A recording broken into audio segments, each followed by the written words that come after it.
Hello दोस्तों, कैसे हैं आप सब। आज की हमारी कहानी है बहू की थकान। 16 घंटे का थकान भरा सफर कर मानसी अपने छोटे भाई संजय की शादी अटेंड कर 10 दिन बाद आज ही घर आई थी। अपने 3 साल के बेटे रॉबिन को सोफे पर बिठाकर अभी वो अपने कमरे में जा ही रही थी कि सुधा जी ने उससे कहा, बहू अब फटाफट से खाना बना ले। तेरी दोनों नंदे ससुराल से आज आ रही हैं, तो जो भी बनाना उनकी पसंद का बनाना। मैंने जरूरत का सारा सामान भी मंगवा कर रख दिया है। अपने कमरे की तरफ जाती हुई मानसी के पैर तो वहीं ठिठक गए। मन ही मन सोचने लगी कि नंदो को भी पता था कि मैं 16 घंटे का सफर तय करके थकी हारी घर आऊंगी। फिर आज आने की क्या सूझी, जबकि दोनों यहीं पास में रहती हैं और हर रविवार को यहाँ आ जाती हैं। इतने में बाहर ऑटो वाले को पैसे देकर उसका पति नितिन भी अंदर आया और आकर सोफे पर पसर गया। उसे देखकर सुधा जी बोली, अरे मेरा बेटा, थक गया क्या?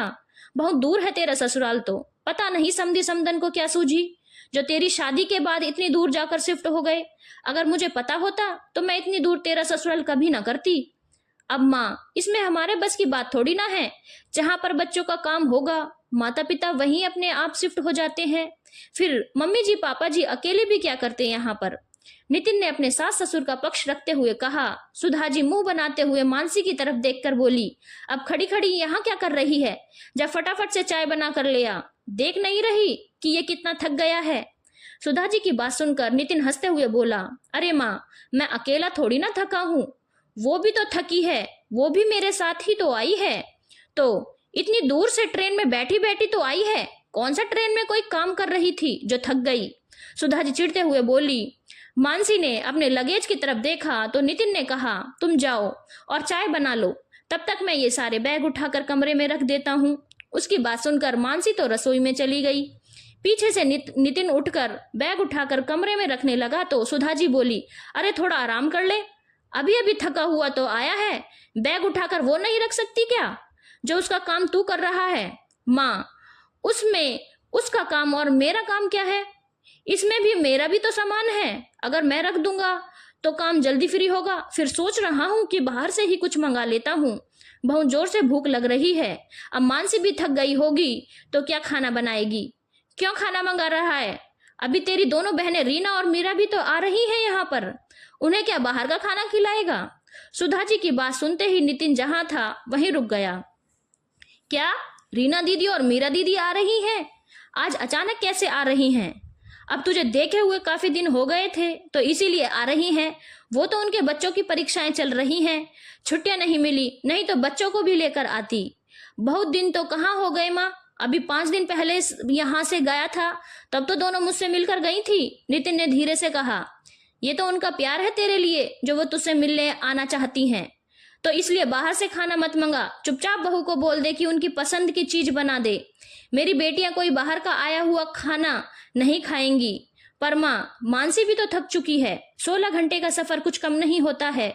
ऊपर से 3 साल का बेटा है। ट्रेन में कितना परेशान कर दिया उसने। एक बच्चे में ही थक गए तुम लोग। मैं भी तो तुम तीनों को लेकर जाती थी तुम्हारे ननिहाल। माँ, वो 15 घंटे का रास्ता नहीं था, लेकिन 1 घंटे तो ट्रेन में सफर करती ही थी ना। तब तो मेरी मदद के लिए कोई नहीं आता था, वो भी 3-3 बच्चों के साथ। माँ, आपने क्या किया वो आप जानो।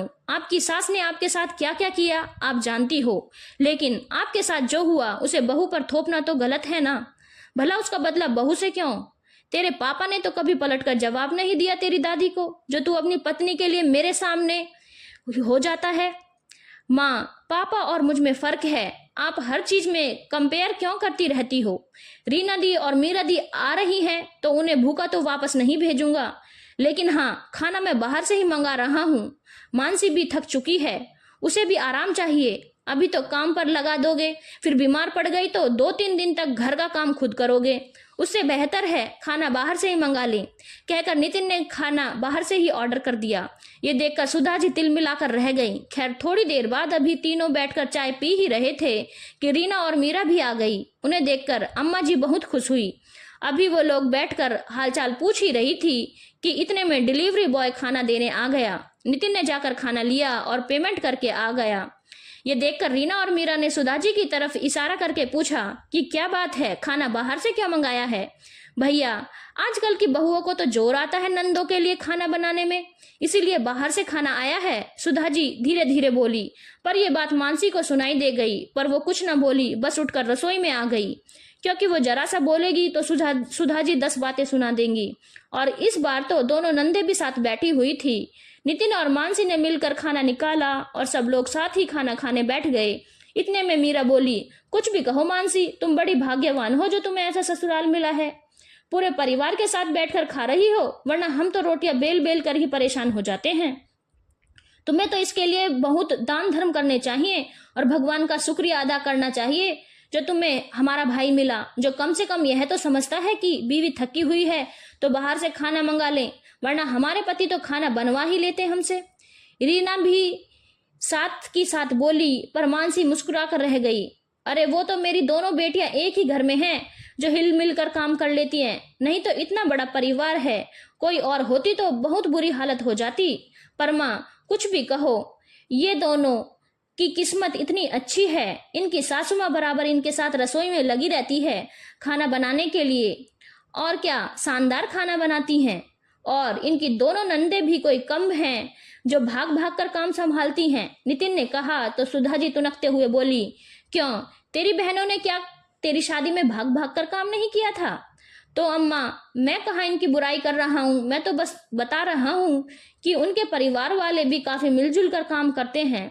थोड़ी देर खाना खा लेने के बाद सब लोग बैठे तो मीरा ने कहा, अरे मानसी, तुम्हें तो बहुत सारी विदाई मिली होगी, आखिर तुम एकलौती बहन हो, जरा हमें भी विदाई तो दिखाओ। तभी रीना बोली, हाँ, आज इसीलिए आए हैं कि हम भी तो देखें आखिर हमारी भाभी को अपने मायके से क्या क्या मिला है। जब दोनों ने कहा तो मानसी उन्हें अपने साथ ही कमरे में ले गई। पूरा परिवार वहीं बेडरूम में बैठ गया। तब मानसी ने विदाई वाला बैग खोलकर दिखाया। सचमुच बहुत सुंदर सुंदर साड़ियां थी।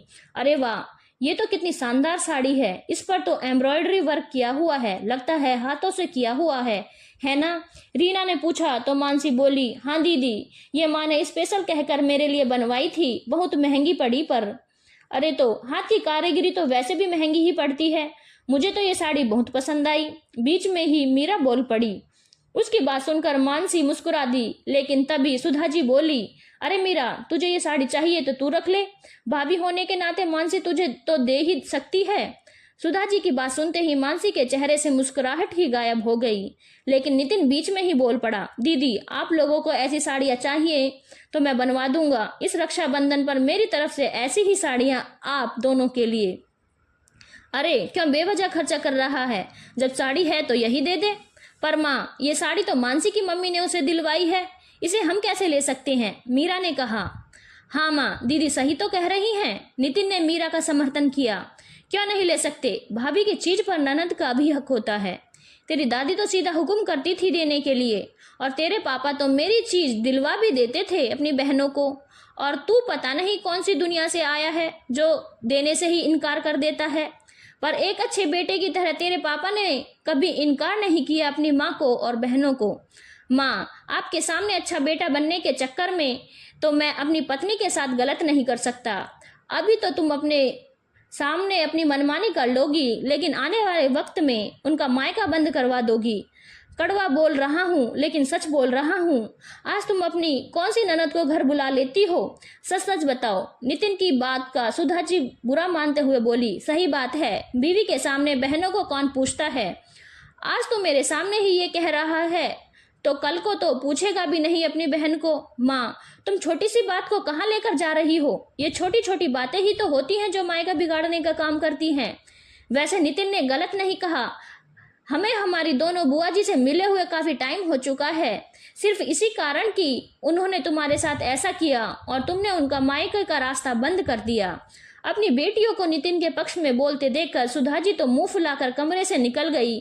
लेकिन कम से कम रीना और मीरा को तो यह बात समझ में आ गई कि अगर भविष्य में अपना मायका सही सलामत रखना है तो कुछ चीज़ों पर नियंत्रण जरूरी है। धन्यवाद दोस्तों, अगर आपको कहानी अच्छी लगी हो तो चैनल को लाइक, शेयर और सब्सक्राइब करना ना भूलें।